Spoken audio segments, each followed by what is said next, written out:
Hello welcome back. ഇന്ന് നമുക്ക് കോറപ്പായസം അല്ലെങ്കിൽ കോറപ്പാൽ എന്നൊക്കെ പറയുന്നതിൻ്റെ റെസിപ്പി നോക്കാം. നല്ല ഹെൽത്തി ആയിട്ടുള്ള അതേപോലെ നല്ല ടേസ്റ്റി ആയിട്ടുള്ളൊരു ഡ്രിങ്കാണിത്. അപ്പം അതിന് വേണ്ടിയിട്ട് ഇവിടെ കോറ ഒരു 20 മിനിറ്റ് അല്ലെങ്കിൽ ഒരു അരമണിക്കൂറൊക്കെ വെള്ളത്തിലിട്ട് വെക്കുക.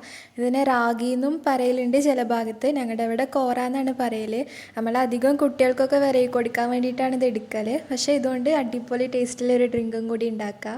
അപ്പോൾ ഇതൊന്ന് അരച്ചെടുക്കണം. അപ്പോൾ 20 മിനിറ്റ് അല്ലെങ്കിൽ ഒരു അരമണിക്കൂർ വെള്ളത്തിലിട്ട് വെക്കാൻ ശ്രദ്ധിക്കുക.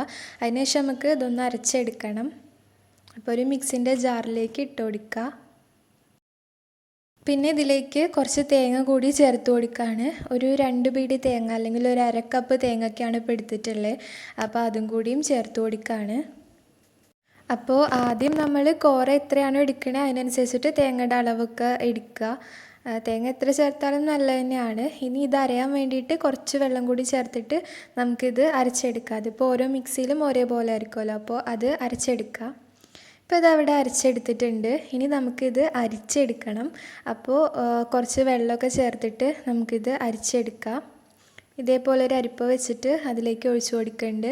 പിന്നെ ഇത് നല്ല ലൂസായിട്ടുള്ളൊരു കൺസിസ്റ്റൻസിയാണ് അരിച്ച് കഴിഞ്ഞാൽ ഉണ്ടാവുക. അപ്പോൾ നമ്മൾ അരിക്കുമ്പോൾ തന്നെ ആവശ്യത്തിനുള്ള വെള്ളമൊക്കെ ചേർത്തിട്ട് അരിച്ചെടുക്കാം. നമുക്ക് എത്ര ലൂസാണോ വേണ്ടത് അതിനനുസരിച്ചിട്ട് വെള്ളം ചേർത്തിട്ട് അരിച്ചെടുക്കുക. നല്ല ലൂസായിട്ടുള്ള ഒരു പരുവം ആണ് വേണ്ടത്. അപ്പോൾ അതെത്തുന്നത് വരെ വെള്ളം ചേർത്തിട്ട് നമുക്കിത് അരിച്ചെടുക്കാം. അപ്പോൾ എത്രത്തോളം ലൂസാണെന്നുള്ളത് ഞാൻ കാണിച്ചു തരാം. നല്ല തണുപ്പ് കാലത്തൊക്കെ ഇങ്ങനെ കോറപ്പാൽ ഉണ്ടാക്കി കഴിഞ്ഞാൽ അത് ഏറ്റവും നല്ലതാണ്. അത് ഹെൽത്തിയാണ് നേരത്തെ പറഞ്ഞ പോലെ തന്നെ. അതേപോലെ തണുപ്പൊക്കെ മാറിക്കിട്ടാനും നല്ലതാണ്. അപ്പോൾ അതാ ഇത്രയും ലൂസായിട്ടാണ് കേട്ടോ ഇതുള്ളത്. ഇത് കാണുമ്പോൾ നിങ്ങൾക്ക് മനസ്സിലാവുന്നുണ്ടാവും എത്രത്തോളം ലൂസായിട്ടാണ് ഇതുള്ളത് എന്ന്. ഇതിപ്പോൾ സ്റ്റൗവിൽ വെച്ചിട്ടുണ്ട്. ഇനി ഒരു മീഡിയം ഫ്ലെയിമിലൊക്കെ ഇട്ടിട്ട് നമുക്കിത് ഇളക്കിക്കൊണ്ടേ ഇരിക്കുക. ഇതൊന്ന് കുറുക്കിയെടുക്കണം. അപ്പോൾ ഒന്ന് കുറുകി വരുന്നത് വരെ മീഡിയം ഫ്ലെയിമിൽ ഇട്ടിട്ട് ഇളക്കിക്കൊണ്ടിരിക്കുക. അടി പിടിക്കാതെ നോക്കുക. അപ്പോൾ ഇളക്കിക്കൊണ്ടിരിക്കുക.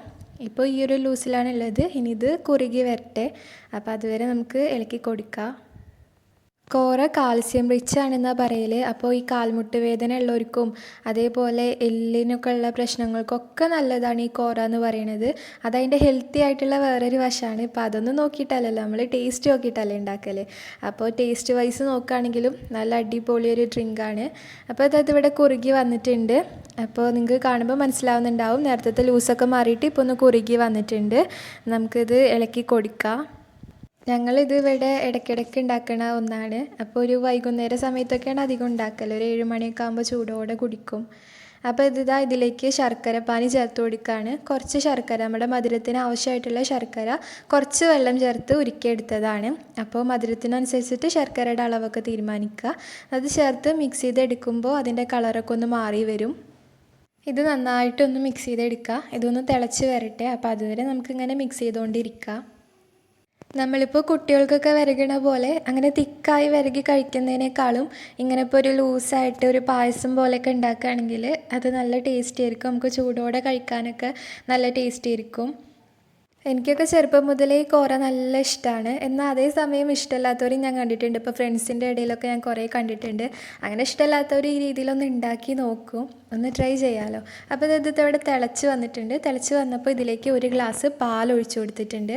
അപ്പോൾ പാൽ തിളപ്പിച്ച് തണുപ്പിച്ച പാലാണ് ഞാനിപ്പോൾ ചേർത്തിട്ടില്ലേ. അതുകൊണ്ട് ഇനി തിളയ്ക്കാൻ നിൽക്കണില്ല. ഇനിയിപ്പോൾ നേരെ മറിച്ച് നിങ്ങളടുത്ത് തിളപ്പിക്കാത്ത പാലാണെങ്കിൽ ഒന്ന് പാലൊഴിച്ച ശേഷം ഒന്ന് തിളച്ച് വരണ വരെ ഒന്ന് വെയിറ്റ് ചെയ്യുക. എന്നിട്ട് മാത്രം തീ ഓഫ് ചെയ്യുക. അപ്പോൾ ഇതിപ്പോൾ ഒന്ന് ചൂടായി കഴിഞ്ഞാൽ നമുക്ക് തീ ഓഫാക്കാം. ഇനിയിപ്പോൾ നിങ്ങൾ പാലൊഴിക്കുന്നില്ല എന്നുണ്ടെങ്കിൽ തേങ്ങ നേരത്തെ എടുത്തപ്പോൾ കുറച്ച് കൂടുതൽ എടുത്താൽ മതി. അല്ലെങ്കിൽ ഇപ്പോൾ തേങ്ങ ഇഷ്ടമല്ല എന്നുള്ളവരാണെങ്കിൽ പാല് കൂടുതൽ എടുത്താൽ മതി. ഇപ്പോൾ നമ്മൾ പാല് ചേർക്കില്ലേ, അത് കുറച്ച് കൂടുതൽ എടുത്താൽ മതി, തേങ്ങ ചേർക്കണ്ട. അങ്ങനെ ഏത് രീതിയിൽ വേണമെങ്കിലും ഇതിൽ മാറ്റം വരുത്താം കേട്ടോ. ഞങ്ങളിപ്പോൾ രണ്ടും ചേർക്കുന്നുണ്ട്. അപ്പോൾ അതിൻ്റെ ഒരു ടേസ്റ്റ് ഉണ്ടാവും. അപ്പോൾ ഈ ഒരു ലൂസായിട്ടുള്ള ഒരു കൺസിസ്റ്റൻസിയിലാണ് ഇതുള്ളത്. അപ്പോൾ നല്ല വിരകിയ പോലെയല്ല, നല്ല ലൂസായിട്ടുള്ള ഒരു കൺസിസ്റ്റൻസിയാണ് ഇപ്പോൾ ഇതിനുള്ളത്. ഇങ്ങനെയാണ് ഇതിൻ്റെ ഒരു ടേസ്റ്റ്. പക്ഷേ ചൂടാറണതിന് മുമ്പ് കഴിക്കുന്നതാണ് ടേസ്റ്റ്. അപ്പോൾ ഇതാ നമ്മുടെ കോറപ്പായസം അല്ലെങ്കിൽ കോറപ്പാൽ നമുക്ക് ചൂടോടെ തന്നെ സെർവ് ചെയ്യാം. അപ്പോൾ എല്ലാവരും ഈ രീതിയിലൊന്ന് ഉണ്ടാക്കി നോക്കുക. നല്ല ഹെൽത്തിയാണ്, നിങ്ങൾക്ക് തന്നെ അറിയണുണ്ടാവും.